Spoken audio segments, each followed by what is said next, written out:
Сайн байцгаана үзэгчдээ. Дорногов аймгийн Сайн шанд сумаас холбогдож байна. Тэгэхээр яг одоо Дорногов аймгийн Сайн шанд суманд байрладаг говийн одоо Баян бүрд гэж нэрлэж болохоор ийм гайхалтай газраас энэхүү сурвалжлагыг бэлтгэн хүргэх гэж байна. Тэгэхээр энэ газрыг бол Ганбаатаргаа бол 40 жилийн туршид өөрийнхөө гар ур ухаан, оюун ухаанаа шаардсан байж хийсэн байгаа. Тэгээ Ганбаатаргаатай уулзж байна. Ганбаатаргаа яагаад энэ төглийг байгуулах санааг анх гаргав? Тэгээ энд бол маш олон төрөл зүйлийн ургамал, чулуу гэдэг их одоо таны хөдөлмөр шаардсан маш олон жилийн одоо үр хөдөлмөр бол харагдчихэв. Тэгэхээр би өөрөө ер нь энэ мод ургамал одоо ийм ногоон байгууламжийн чиглэлийн хоббитай юм да. Тэгэл энэ хоббигоор л одоо өөрийнхөө ажлын цаг зав амралтын үеэр зориулаад ингээд бүтээсэн. Манай хашаа нэг 2000 м² талбайтай хашаанда гүний худаг гаргасан. Тэгээ манай хашаанд 17-8 төрлийн 3000-аас их мод ургаж байна. За мод утнаас гадна олон настай цэцэг зүйлэг өвсдлэг ургамал гэл ингээд олон төрлийн юмнууд бол ургаж байна. За энэ чулуудсан мод бол манай Дорногов аймаг бол ер нь үнэт бол өнгөц чулуугаар баялаг. Тэр тусмаа манай Дорногов аймаг сүүхэнтийн чулуудсан ой гэдэг бүхэл бүтэн чулуудсан ой байсан. Одоо харамсалтай нь харин байхгүй болсон. Тэр чулуудсан ойноос одоо уршаага хятад руу өвөр Монгол руу гаргаж чадаагүй айлуудын хашаанд үлдсэн чулуунуудыг цуглуулад энд тодорхой үзмэр болгоод энийг хүмүүс танин мэдэх зориултаа үзүүлэх. Ер нь чулуудсан мод гэдэг бол геологийнхаа насаар 140-оос 160 сая жилийн настай байгаль түүх палеонтологийн ховор олдорыг гэж явдаг ийм үнэт баялаг. Тэгэхээр хүмүүс маань энэ орчинд орж ирснээр одоо байгаль их дэлхийдээ хамгийн ойр байж байгаа тэр мэдрэмжийг бол авахуулах зорилготой тийм ээ. Тийм, ер нь мод ургамал энэ мод чулуу, хад чулуу гэдэг бол байгалийн энергийг, асар их энергийг өөртөө шингээсэн. Тэр одоо эерэг энергийг нь хүмүүс түгээх зориулттай. Хүн яагаад байгальд очихоор сайхан санагддаг гэхээр тэр байгалийн эерэг энергийг л мэдэрснээр ийм болдог. Тэгэхээр манай энэ орчин бол цэвэр байгалийн амьд одоо орчин учраас энд одоо хүмүүс ирэх одоо энэ хүүхдүүд төрсөн одоо зингэх их дуртай байна. Одоо жишээ нь та энд усан санг болоод байгуулж өгсөн байна те. Та усан сангийнхаа талаар манай үзэгчдэд мэдээлэл өгөөч.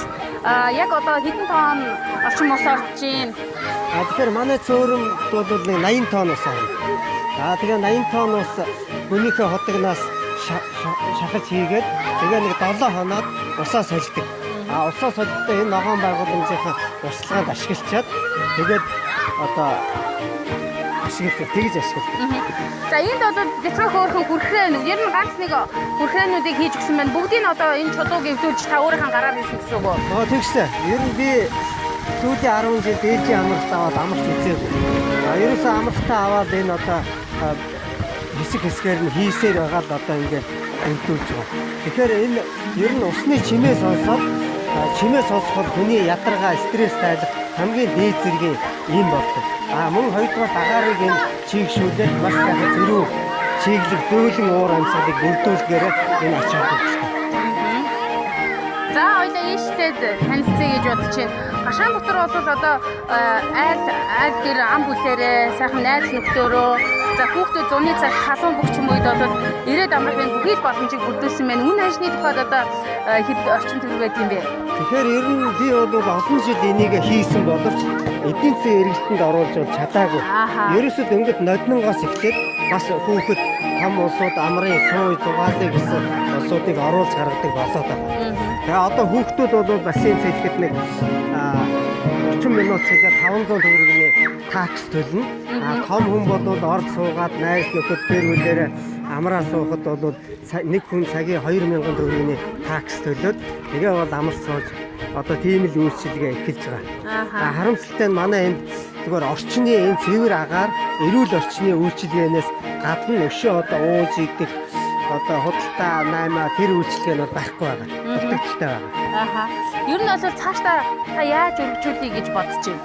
Тэгэхээр цаашдаа ер нь энийг одоо хийж бүтээхэд миний энэ олон жилийн хөдөлмөр шингэсэн одоо ногоон байгууламжийн хувьд бол хангалттай болж чадж байна. Ганцхан энэ орчныг одоо ашиглах менежментийн хувьд бол би үнэхээр одоо миний мэдлэг чадвар дутаж байна. Ийм учраас одоо энэ чиглэлийн үйл ажиллагаа сонирхдаг хүнтэй хамтраад одоо бизнес үйл ажиллагаанд оруулах гэсэн одоо хамтарсан үйл ажиллагаа явуулах гэсэн ийм л одоо хүсэлтэй байна.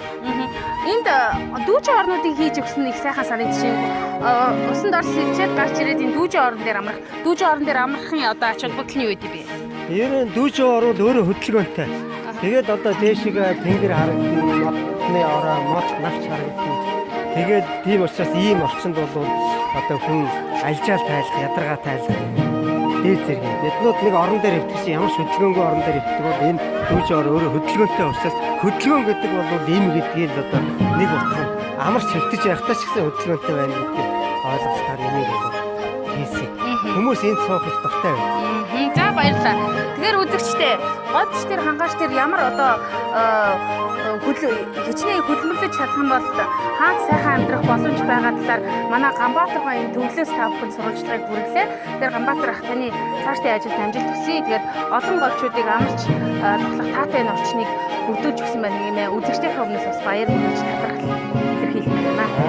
За баярлалаа.